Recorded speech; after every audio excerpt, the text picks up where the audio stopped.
అంతా కలిసి పోలీసుల మీద ఒత్తిడి జరుపుతుండ్రు అరెస్ట్ చేయొద్దని. కానీ వాడు అరెస్ట్ అయ్యేంత వరకు కదలొద్దు ఇక్కడి నుంచి మిత్రులారా.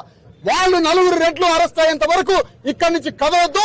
మొత్తం బీసీ సమాజం, సాకలి సమాజం, సాకలి కులం, ఒక సాకలి తల్లికి ఇంత ఘోరమైన దాడి జరిగింది.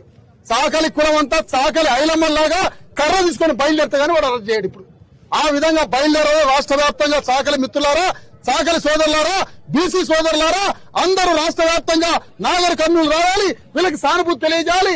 ఇలాంటి ఘోరమైన దాడి నాకు తెలిసి కూడా ఇంతవరకు చరిత్రలో ఎవడూ చేయలే. ఇంత దాడి పాపని కాలుతోటి గుద్ది పాపని చంపేయడమా? ఇది ఉన్నది అసలు ప్రపంచ చరిత్రలో ఎక్కడన్నా?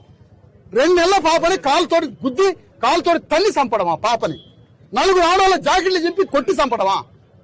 కొడుకుని తన్నడమా?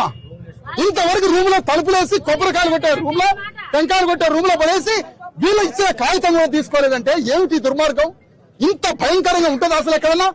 ఇది కేవలం రెడ్డి రాజ్య కండ కావరంతో చేస్తారు ఈ పని.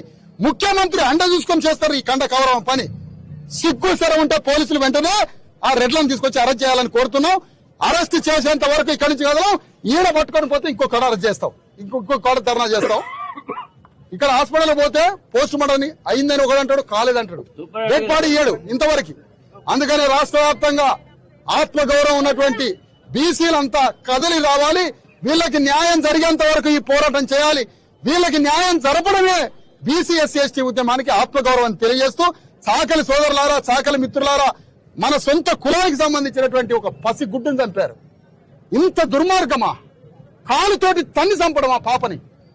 నిద్ర పడుతుందా ఎవరికన్నా అసలు? ఇది మనసున్న మనుషులు ఎవరైనా, మానవత్వం ఉన్నవాడు ఎవరైనా ఈ ఉద్యమంలో పాల్గొని వాళ్ళకి న్యాయం చేయండి. వాళ్ళని అరెస్ట్ అయిన దాకా ఈ ఉద్యమంలో పాల్గొనాలని కోరుతున్నా. ఎవరు సంకల్పించడద్దు.